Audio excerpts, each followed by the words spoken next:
This episode of HBCU Pulse Radio is sponsored by Cricket Wireless.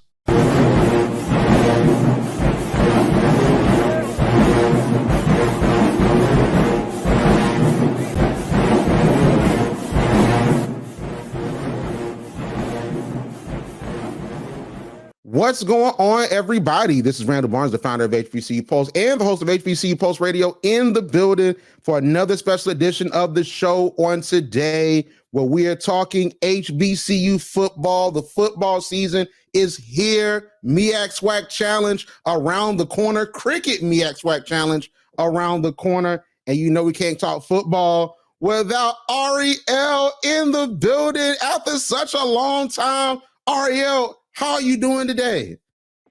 I am here. I'm back, guys. I took a unexpected hiatus, but we're here. We're back, and I'm so ready for football. All right. So listen, Arielle, it's so much to catch up on. So let's go on and get into it because we have the MEAC SWAC Challenge. That is this weekend. Florida A&M versus Norfolk State University. A lot of changes for FAMU. Head coach Willie Simmons is gone. He is at Duke as the running backs coach. James Colsey is now the head coach. Of course, with Norfolk, you got Dawson Odoms that's trying to make things happen up there with the Spartans. So let's go on and just get into it, Arielle. All right. Who do you think wins this game and why? Well, I mean, we're going to have to put respect on FAMU's name. They are the Celebration Bowl champions of last year. Congratulations to them. I think Florida A&M is going to set a 1-0 record, and I think this is really important for them to start off strong. This 1-0 is going to be super important against a team that is still trying to find their footing. Norfolk State falling in the bottom of the MEAC standings for the past 3 years. I don't know if it's going to be striking for them to move on up. I don't know if they have those kind of resources right now.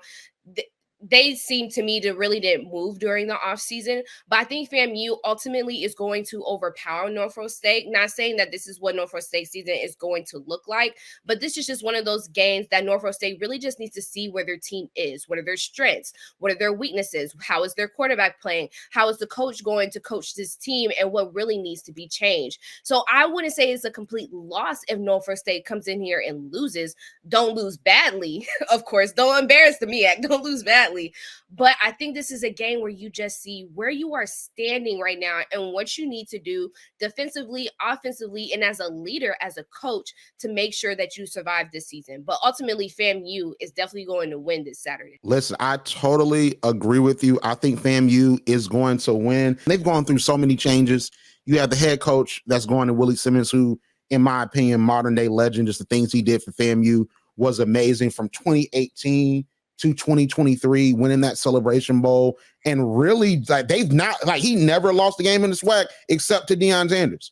Never lost a game. And then that first year, 2021, it was like a 7-6 game. It was like a defensive game. So, like, the fact that he leaves only losing 2 games in the SWAC, and both of those are to Deion Sanders, I think that he has such a great legend, and he really kept the program together. And he had a lot of great transfers. Like, Arielle, I know you are a Florida State fan. When I tell you FAMU, they loaded up on Florida State transfers. Like, the fans were talking about it. You had the coach. He was like, yeah, we support FAMU, like all the different stuff like that. And then Coach Simmons leaves. And I was like, man, I was so excited to see how they would handle a game against Troy, against some of these other competitive teams that they maybe had lost in the SWAC.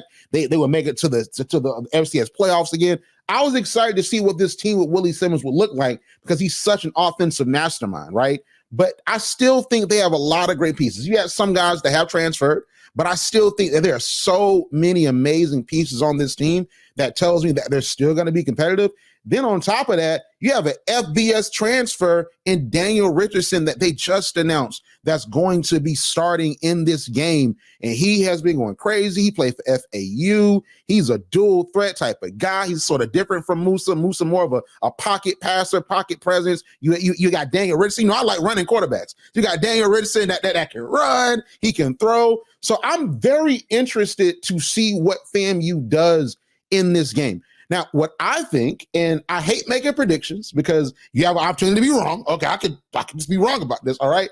I don't think it's going to be a blowout. I think that Norfolk State, I think Dawson Odoms, we'll talk about this in a second, he is coaching for his job. So I think that Dawson Alders is going to throw the kitchen sink at FAMU. You have a new team. You got new players that have been transferring in. You want to make sure you maintain that Cricket Celebration Bowl championship. You want to go back to Atlanta. You're back in Atlanta now. You want to make sure in December you're going back to Atlanta. So I think that FAMU is going to have some adjusting to do. And I think Dawson Alders is not going to let his team go out there and not be fired up for this win. So for me, I think that FAMU is going to win, but I don't think it's going to be a Jackson State, South Carolina State score. I think on ABC, we're going to get some fireworks on ABC on Saturday. It's interesting that you say that because we're looking at the previous 2 seasons. I'm not seeing much of a growth defensively and trying to hold the ball and trying to hold that team. And you look at FAMU, you look at the changes that they made offensively, especially with their quarterback. You look at FAMU, they look dangerous. And that's why I stick to my important point. This is why I think it's just important not for them to win, but just to go in here and just see and evaluate where they stand and where they might be standing in the MEAC. It is okay not to win against this dominant team that we have just professed on this podcast. They're not winning against them. And we might not see some of the recruitments that have happened now on FAMU. However, I don't think Dawson Alders should go out and show or try to prove anything. I think he just needs to prove that we have a cohesive team. Not that we're a winner, not that we can beat anybody, which I hope comes for him in the season, but we can just track him down. Now, I don't completely agree with you that this might not be a blowout game. FAMU doesn't care what kind of game it is. It could be a scrimmage. It could be spring season when they're playing against their players. If they have a chance to show you how strong they are, how fast they are, how clearly dominant they are, they're going to do that. I don't think FAMU is going to hold anybody back. FAMU is a bragging team. With all respect, they do deserve. But this is not going to be a close game right now. I'm sorry. That's my prediction. Like you said, I could be wrong, but I don't think they're just going to go out here and be like, all right, this is just a game. They're not even part of our conference. Like, what's really the point? No, they're going to go out there and they're whipping Norfolk State. But Norfolk State just has to keep up, and they just have to show me that maybe they are a team that will probably at least finish third in the MEAC this season instead of always falling into the bottom. Hey, I feel it. So essentially, we agree. It's just the margin. Like you say, it's going to be a blowout. I'm just saying it's going to be close. We need some good HBCU football for ABC because you got the nation's going to be watching. Everybody want to watch football on ABC for the second year, and then just Jackson State just beat down Buddy Pugh in South Carolina State last year in his final first game. Okay, so I'm like, we need some competition to let the folks know what's really going on. You know what I mean? But I get it. But let me ask you this then. So let's go with the premise that this is going to be a blowout.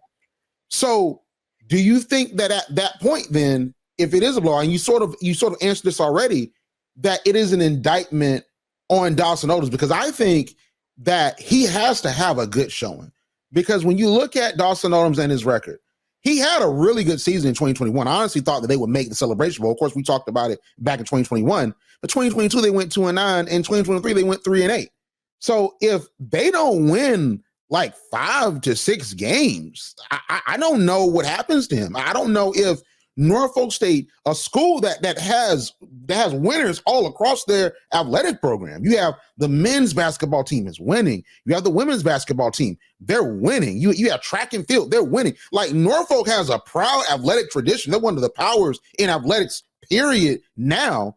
But if the football team, you get the revenue, homecomings based around football, it's going to be hard to justify paying Dawson Alders all that money. And that's one of the things. When you're thinking about MEAC going down to like 5 or 6 teams, that's not a lot, but those margins of error, and North Carolina Central can tell you those margin of errors prove wrong because that's what made them miss the Celebration Bowl last year. They're really, really big. So I do understand what you're saying. I personally think, and we talked about this last season when it came to coaches, especially, from Tennessee State, when we're looking at if you're not winning, especially in your opening season, which makes a big statement. If you're not winning your first 3 games, you can automatically tell how the rest of your season is going to go. So we're looking at kind of the capabilities of FAMU. We're thinking about the coaching of FAMU. We're thinking about the players of FAMU. I think this is a great competition, like I said, to see what Norfolk State has. I personally don't think that this should go against him. But like you said, this is our revenue. This is where homecoming is based around. This is how we make our money. If we don't have a good football program, honestly, HBCUs rely on football programs and donors, but those are our big things. If you can't prove to us that this isn't going to be a blowout, that you at least have some kind of weapons, especially defensively, while you're playing a game like that against FAMU, then maybe there should be some talks. But I'm tired of people seeing one game and they're like, this is going to be a losing season. Don't lose hope, Spartans. This is FAMU. We know what FAMU is about. I feel like he can prove himself these next 3 games. This one, I think everybody should relax. Just see how he coaches. Just see how the team works. Don't let the stress of what happened these past 2 seasons rattle you of what he can really do. Dawson Otis is a great coach. He's proven that time and time again. There's no need to put his head on the chopping block this early. I get it. So let me ask you this. When it comes down to FAMU, and you're really high on FAMU, you know what I think you're high on FAMU about? Listen, you a Florida State thing. You like some of the Florida State players coming over. I can say, is that true, Arielle? You like some of the Florida State players that done came over? They done walked across the street to FAMU? You know what? Some of them have reasons for leaving. You see how they did my Florida State team. They kicked us out. We didn't even want to play. They robbed us of a championship. Jordan Travis deserved better. I just think Florida State has a real vendetta right now against NCAA football. And I'm happy for them wherever they go, wherever they want to take their talents. Since they don't want us here, let's walk over there. Listen, don't let me hyping up FAMU fool you. I got on my MEAC shirt right here, an oldie but a goodie. So we're going to get to them in a second. But I'm excited to see where FAMU goes. It's like I said, last season was just not a great season, and they really came up as underdogs. But it's just facts are facts, proofs are proofs. What they did in the offseason essentially set them up to maybe have a repeat. That's really high prediction. Out of this world prediction. They're showing them that we are the best team. This is SWAC, and they're going to get it. Period, point blank. That's all it is. Yeah, and my thing for me, what I'm really looking at with FAMU is, what are they going to look like without Willie Simmons? He walked out of that door, and he's at Duke with Coach Manny Diaz. They've been tight since the early days, since the 2000s. So he's going over there to get his rep up because he wants to be an FBS coach. He wants to lead a Florida State, a Colorado, or Georgia. He wants to build his prestige up for that. He's still young as a coach. He's still young. He wants that fire. He wants the opportunity. So now you have a FAMU team that's still very talented, but you lose an offensive mastermind in Willie Simmons. So I think that FAMU is still going to be really great. I think the Florida State players they brought in, they got some other transfers. I think that they're going to be elite. But my thing is, they're going to have to find their identity. And their first couple games, I don't know. Are you going to just rely on talent? Are you going to find your identity? Like, is it going to be scheme? Because that next game, they playing Chittisberry, okay? I have seen Chittisberry coach against good teams. Because listen, Sean Gibbs with FAMU, know a lot about Sean Gibbs after what happened in January. Sean Gibbs is a great coach. And you know about Sean Gibbs, Arielle, and North Carolina A&T, just winning Celebration Bowls. Listen, Chittisberry's teams, they made the main thing. They kept it simple. They were running the ball. They had a strong offensive line, a strong defensive line. They rushing for, ain't nothing else they need. They just sitting back there. They just waiting for the defensive line to do what they do, running through the SIAC, which was not easy. Don't let people fool you because it's Division II. And you know how I feel about this, Arielle. It was not easy. Albany State is not an easy out. Miles College is not an easy out. Fort Valley State University, okay, not an easy out with Coach Sean Gibbs. So now you send him over to South Carolina State, and he's now taking over for Buddy Pugh, and Buddy Pugh's still there. They can go to dinner. They can go to Chili's or Applebee's and talk about the season. Okay, come on. Nah. Like, FAMU got to get ready for that because Chittisberry is trying to come into Bragg Memorial Stadium and end their home streak. So they need to find out, who are we? What are we going to do? Are we going to be the Willie Simmons without Willie Simmons? We're going to be a run-first team? Are we going to really be that defensive team that shuts teams out? That's what I want to know, and that's what I want to see, because next week, Arielle, the next game against Channesbury, I don't know. It's scary. I was about to say, calm down. That's my MEAC pick. I need you to hold on. Y'all. No, but FAMU has a lot to look forward for. I'm excited for this. I can't wait to see what they look like. I can't wait to see what they do. Congratulations to both of them being selected to start in this season, and hopefully it all goes well. But I mean, we gotta let the people decide. I honestly think people are going to say FAMU, but if Norfolk State comes to prove us wrong, I'm be happy for them.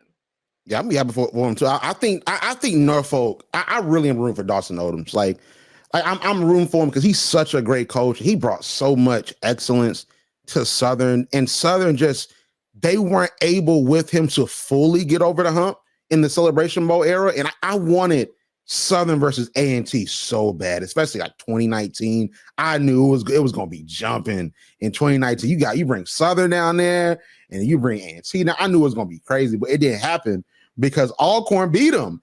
Alcorn with Fred McNair, they just kept beating Southern, and Grambling broke through a couple times. They broke through 2016. They won, and then 2017. That was with Devontae Kincaid.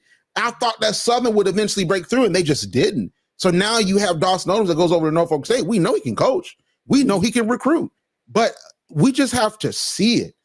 I just want to see it for them. So I'm very excited for this matchup. I'm excited to see how they display the pageantry of Norfolk State, Spartan Legion, Marching 100, all of that in Atlanta on ABC. Listen, in prime time. Like, I'm excited just to see that. But I would say that I am rooting for a good game. And we know we need to talk to Dawson Odoms because you gonna show up, okay? Because at this point, Dawson Odoms is playing the Florida State Rattlers, okay? So they're gonna be ready. They're gonna be ready. They're combined. They got the Spears and they got this everything together. Listen, they're playing the Florida Atlantic State Seminole Rattlers at this point. They got a Florida Atlantic Owl.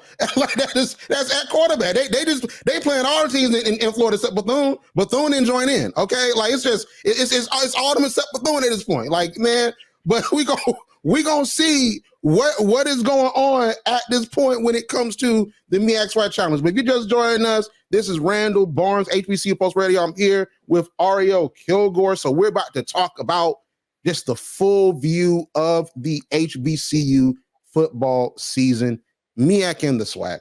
So Arielle, I got to toss it to you. So who do you think ultimately is going to become the MEAC champion and gain a berth in the Cricket Celebration Bowl? You know what? Out of everything that we saw last season, we all know that anything can happen. We both were rooting for Central last year, and then they missed one crucial game, and Howard wins their last 3 games, which one of them was North Carolina Central, and they end up going, and then we saw them lose to FAMU. So at my top of the list, I feel like Howard is actually going to run it back. You look at Central now. Quarterback has changed. Some of their offensive line has changed. We're not seeing the same dominant Central. Not saying they don't have key players that are going to help them potentially push through this season, but I don't feel like this is a team that we can see take a number 1 spot. However, if we are looking at Howard and Central again, they have another season this season where it comes down to 3 games where they'll play each other in November 1st, actually. Then they'll play South Carolina State as they try to chase the new coach, Channesbury. And then they'll play, should be Morgan State. That was the same lineup that they had last year. And once North Carolina Central lost to Howard, they end up going to the Celebration Bowl, which makes it even weirder. They had the same lineup the year before last when they had tied for first. So we're looking at these 2 teams that have been battling against each other for almost 3 years straight, having the same 3-year schedule where it comes down to one team beating them. However, due to some of the technical complications that we have with Central, I think Howard may rise to the top again. But South Carolina State has a new coach. We're talking about a new era right now. Thank you, Buddy Pugh. Thank you for all that you've done. Hall of Fame coach. Wherever he does next, he can sit back and retire with a pina colada because he has done his job for every HBCU, not just South Carolina State, but for every HBCU, paving the way for all coaches, all players, and what football looks like and how you play the game. But you have now Chennis, and the reason why he's so dangerous is because he comes from Benedict College.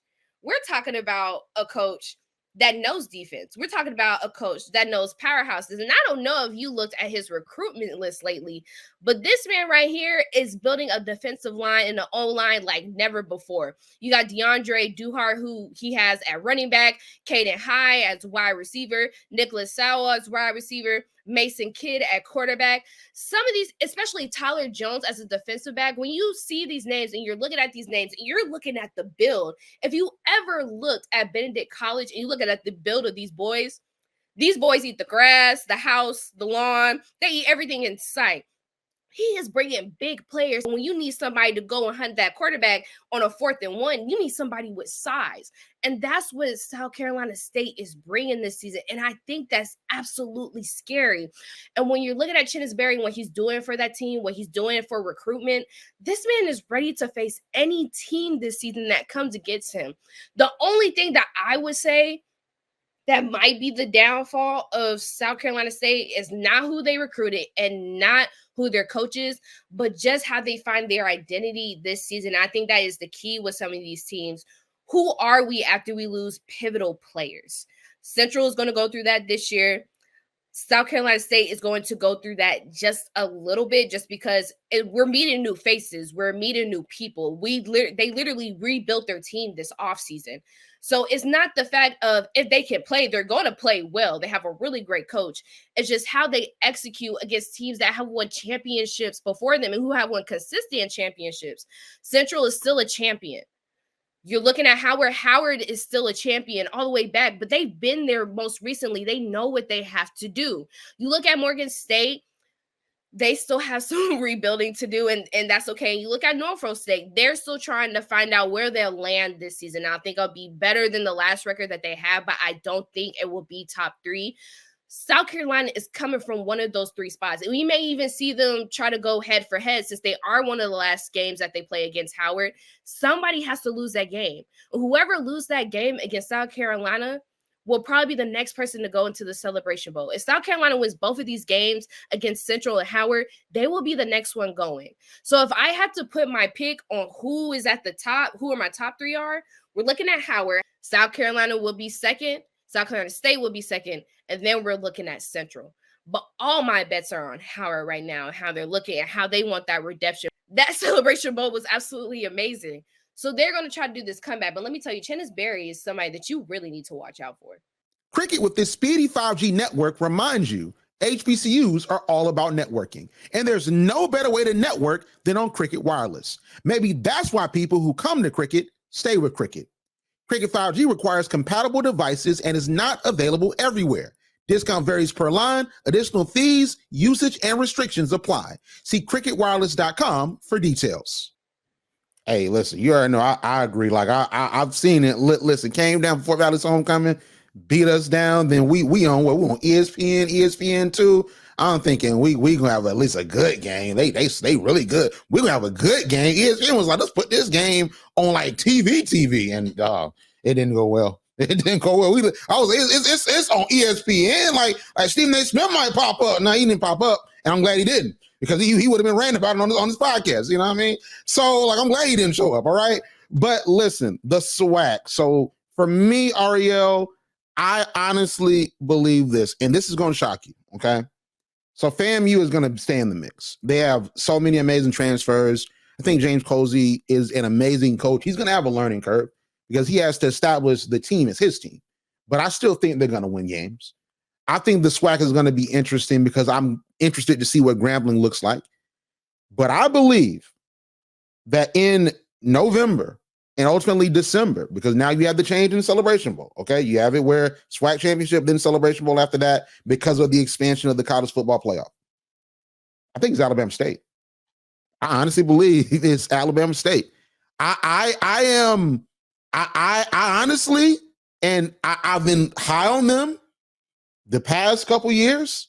Like the Deion Sanders, who is SWAC, I was high on that. That showed that Eddie Robinson, he ready to build that culture. He has that fire. Then that defense last year, and they lost a lot of parts, but like that defense last year was crazy. Now you have a quarterback, Andrew Body from Texas Southern. I don't know. I really don't know because Willie Simmons ain't there anymore. Like Willie Simmons ain't there. So now you have Eddie Robinson who prioritizes defense. And then when Willie Simmons was there, Alabama State played him pretty well in Bragg.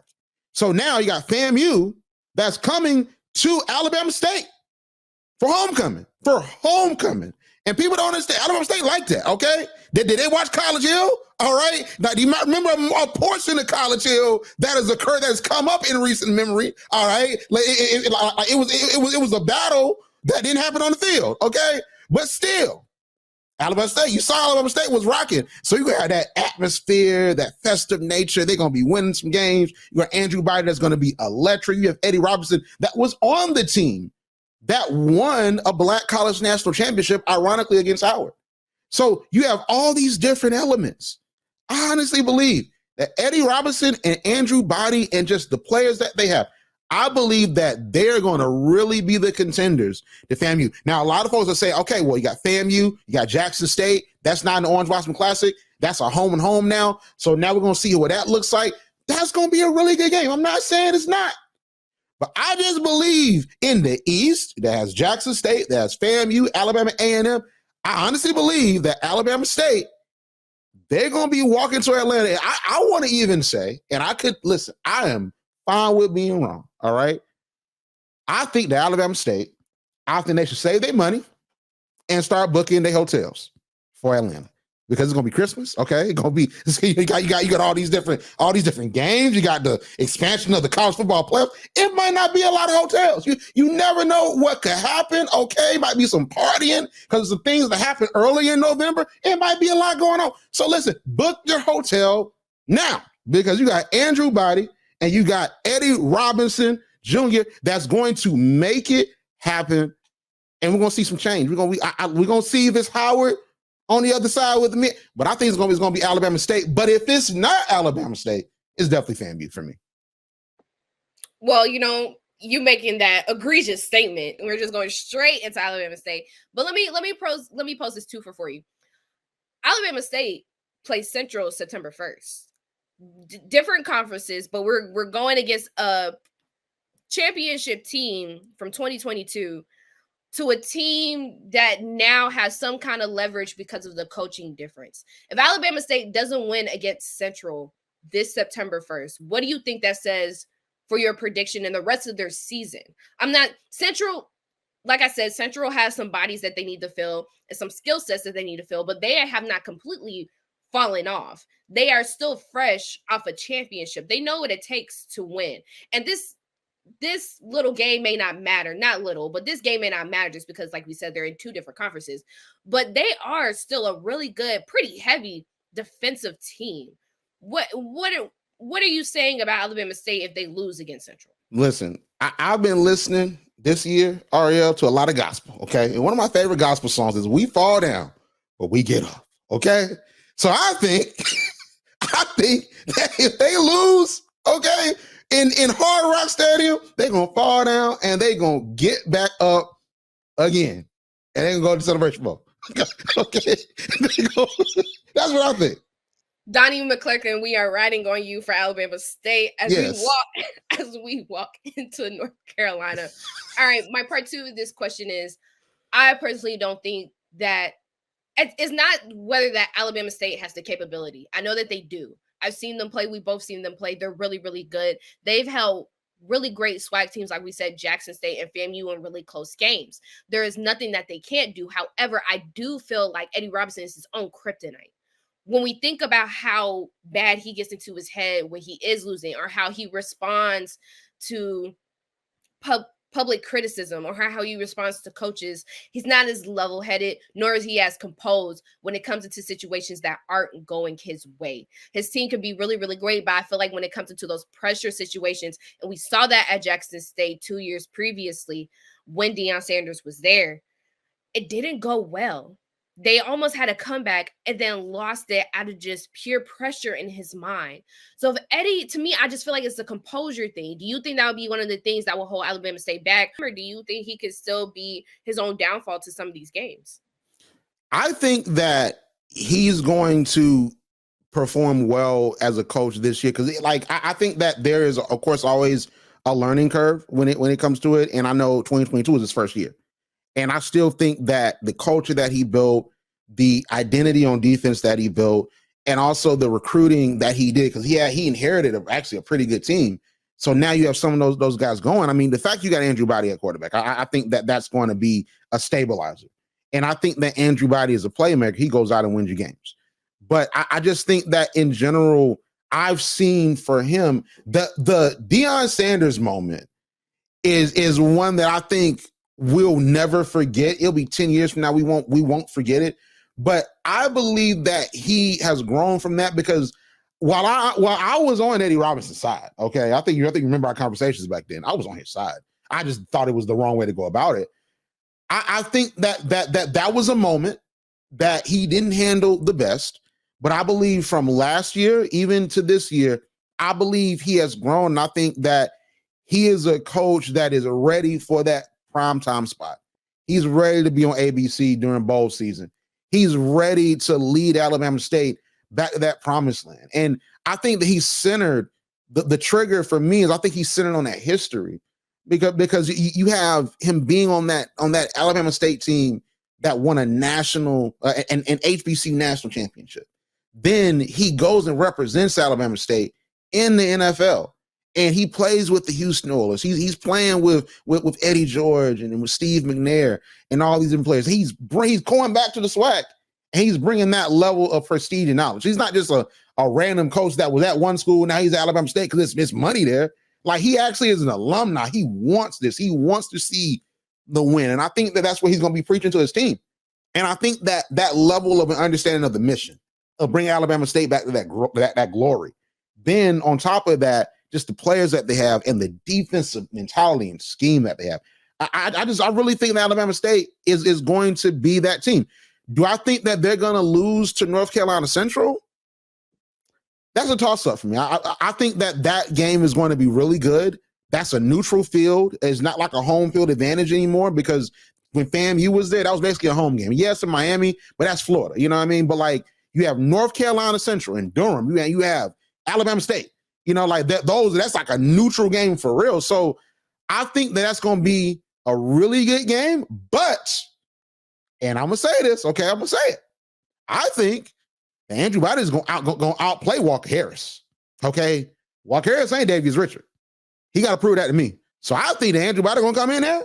I think Andrew Body is going to outplay him. Now, the outcome of the game ain't just on the quarterbacks. It's defense, it's special teams, it's the receivers. Are they going to catch the ball that's being thrown? Is the running back going to run? Okay? But listen, I think that Andrew Body is going to go down to Hard Rock Stadium, and he going to turn into Tua, okay? On a good day. Okay, what is he gonna do? Yeah, throw that Tua on a good day, guys. Tua on a good day where he's not injured or trying to be taken out. Tua on a good day. You could have went with any other quarterback that's good every day, but Tua, respect. We're thinking for respect. Florida is in our head, guys. That's what we got. Respect. I feel it. You know, I think convinced me.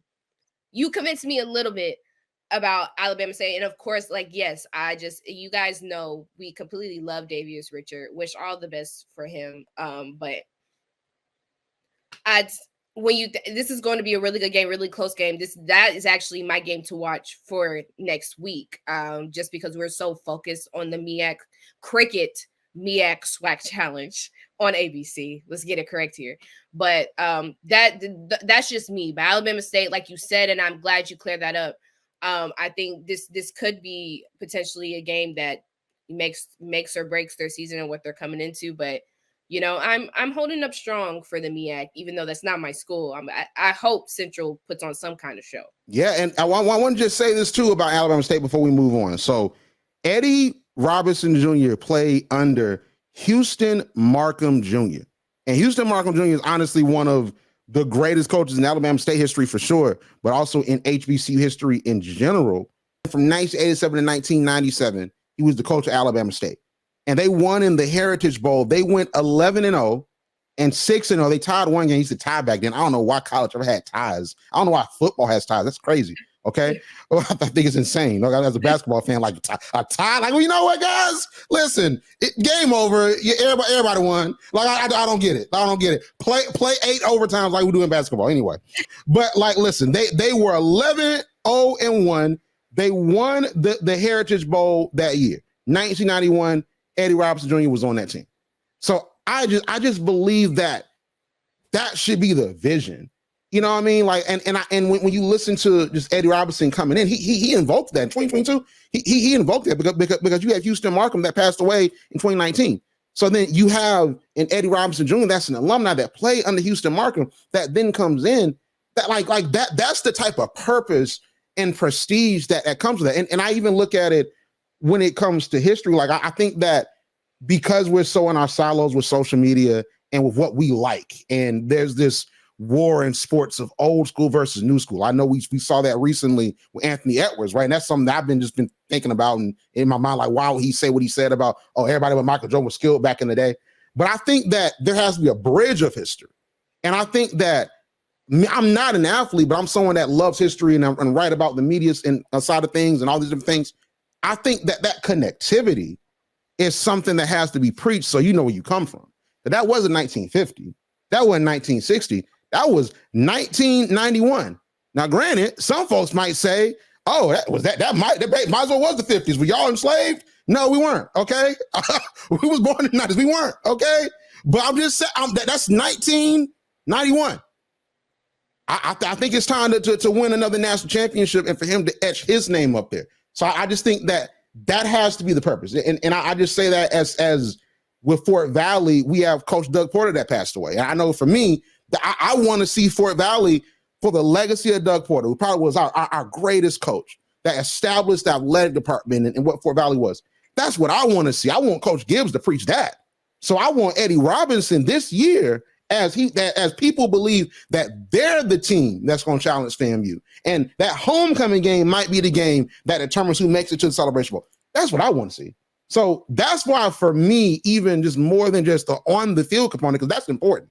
Bringing in Andrew Body is important. Maintaining that defense is important. But the purpose, come on, like that has to mean something to somebody. The history, Arielle, it has to mean something to those players. To etch yourself in history, come on. And then if they win, now we're gonna be talking about what Eddie Robinson did in 2024, in 2044.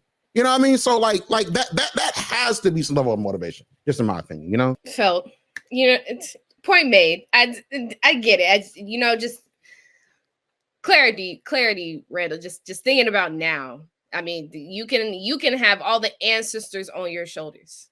We've seen that and still lose. So I just, all more power to you, Alabama State. We got to move on, but all more power to you. We'll see you on September 1st. But hopefully you give Randall a right prediction. One of us needs to be right. Yeah, for sure. They'll try credibility in the comments. Oh my gosh, they'll try credibility. We'll get some angry emails from our Sirius XM audience if we predict wrong. Okay, so Arielle, let me ask you this: so North Carolina A&T, proud football tradition, 3 straight Celebration Bowls, wasn't a great season last year, but you know what? It doesn't matter because the homecoming game is sold out. Okay, so it don't matter. All right. So how do you think North Carolina A&T, you got Hampton that's actually playing A&T for homecoming. How do you think they're going to fare in the CAA?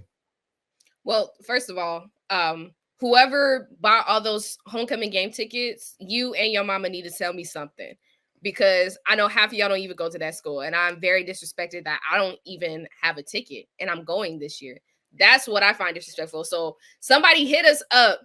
Someone in the comments who's willing to sell me a ticket, please. I really need that ticket because I'm so excited that we're back to playing teams that actually matter, teams that actually bring competition. I'm so happy to play Hampton. But on the contrary note to that, I don't think A&T is ready. A&T is still new in this conference. Last year was just a terrible year. Couldn't find our footing anywhere, even though we do now have a new head coach in Vincent Brown, who is amazing, who really, I think out of everything, what I've seen this offseason and what I've seen in the spring game, there is more cohesiveness. There feels more of a camaraderie when it comes to North Carolina A&T and their football program and their players. I felt like last year while we were playing, we didn't really know each other or trust each other enough. To me, there was a lot of selfishness with the ball, especially when it came to our wide receivers and our quarterback, of not trusting each other to make it down the field. I think that was Vincent Brown's main point this season. We are a team. We are going to have to rely on each other if we are going to win games. What you were previously as a dynasty is not what you're bringing to the CAA. It's not happening right now. This is not where you are. As a new team, you have to figure out something else. You need to find another way. And as we know, Aggies do. And I believe they will be better this season. I have seen it. They look great. I feel like some of the technical stuff that we had a lot of problems with when it comes to ball handling, when it came to really getting off the mark, when it came to speed. I feel like A&T has kind of approached that and that we're doing better. But as we play for Hampton, it will be, honestly, I would be truly surprised if we win that game. I know this game can be closer than expected just because we've kind of nipped in the butt some of the things that we were not good at last year. I expect a close game. I would be really surprised if this game that we won. But if we're in all honesty, I still think A&T is still somewhat in a rebuilding season, a better position than they were last year. But I'm not going to put all my eggs in one basket. That already belongs to the Atlanta Falcons and Kirk Cousins. I can only put my eggs in one basket. I can't put them in both. I can't be disappointed by both. But North Carolina A&T, I think they're going to have a better season. Still being new, I think they still have a lot more to prove. And Hampton will be a really good game to see where they fare in the middle of this season. I'm excited for homecoming. But this will be closer than people expect. But I need to see Vincent Brown at least have really close games in the first 3 games that we play, or at least have one game won, because A&T has always started 0-3, 0-2, 0-4, and we win mid-season. I need to see change in the beginning of the season so that way when we do get halfway there and you ask me again somewhere in September, I'm like, I feel like this is a winnable game. Right now, I'm standing on, I'm glad that he's fixed some of the errors during this offseason, but this just looks like a close game. This doesn't look like a winnable game. So do you think that Hampton, because Hampton started off pretty well, then they just sort of like just flooded away? I mean, because they played Howard well. I mean, I think that was one of your games of the week. Like, that Howard game was wild. And then they had some other really good wins, and then they get to CAA, and then they like they're just being kicked around like it's a punt. Okay, like they being punted around. Like, so like what do you like? So like what do you think about Hampton? Well, I mean, there have been teams that have been added and some teams that have just moved on from this conference, but this conference overall is tough.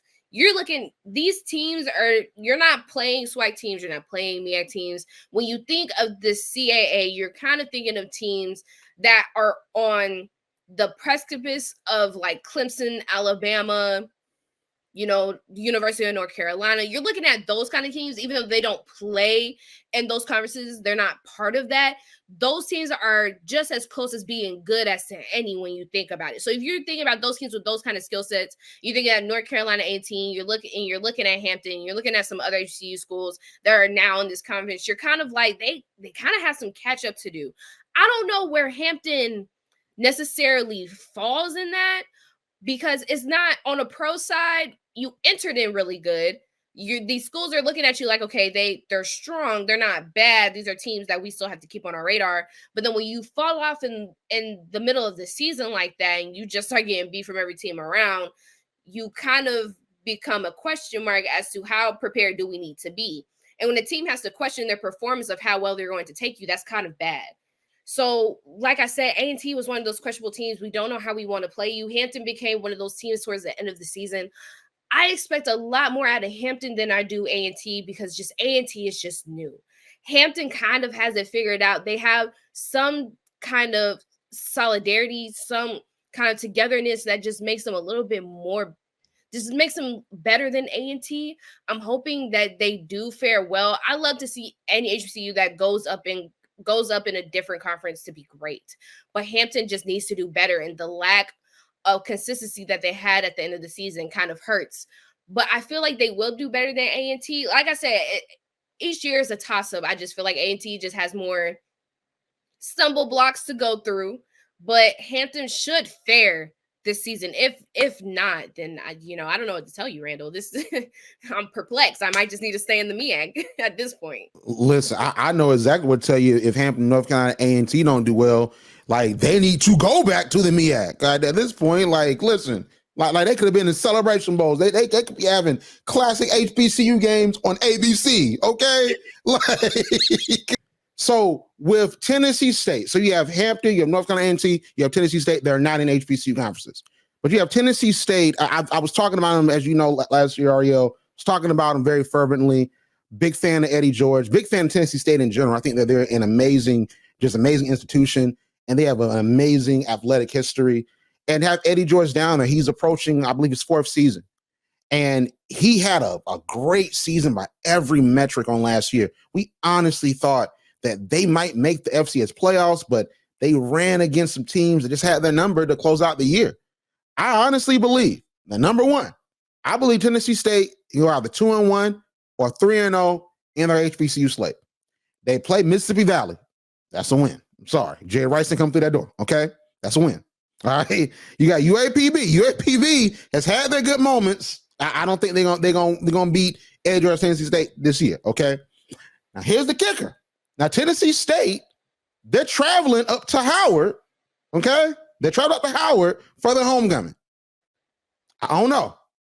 I think that possibly Tennessee State can maybe beat Howard. It might not be an easy win, but just depending on how it is and depending on the coaching situation, possibly, I believe that Tennessee State can beat Howard. So they can go either 2-1 or 3-0 in their HBCU slate. And then if they do that, you got to look at their conference slate. Now, if they beat Howard and they go 3-0, or let's say Howard beats them, it is homecoming. It's their 100th homecoming. Then on top of that, you have a lot of amazing stuff going on. Vice President Kamala Harris, and it's growth and expansion for an institution. So they might pull that one out, but it's going to be an amazing homecoming football matchup. It's going to be a lot of vibes up there in DC. Let's say they go 2-1. Now I want to look at that conference slate. They did really good against Big South OVC teams, but they faltered against the better teams. Now they have some big losses. They lost 2 big pieces of their defense in Monroe Beard and Terrell Allen. They both transferred. Listen, Arielle, I'm playing EA Sports College Football 25. Tell me why I'm playing my dynasty, okay? I'm playing my dynasty, and tell me why Monroe Beard showed up, okay? Because they got NIL. I was like, that's Monroe Beard. I was like, he played with Tennessee State. I looked at his player card. It said Tennessee State. I was like, oh man, bro, we cooked. Oh man, we cooked. Ain't no HBC players in this game. We cooked, man. Like I just swore up and down that at Tennessee State, because you got Terrell Allen that won the Buck Buchanan Award for the best defensive player in the FCS. You got Terrell Allen. They were a great, just fearsome defensive force. And now both of them are going. So now you have to have other players. They have other great defensive players, but you have to have other players have to step up. And I'm not saying they have to replicate what Allen did as a Buck Buchanan Award winner. I'm not saying they have to do what Monroe Beard did, but you got to figure out how you're going to get to that quarterback, how you really going to stop the run.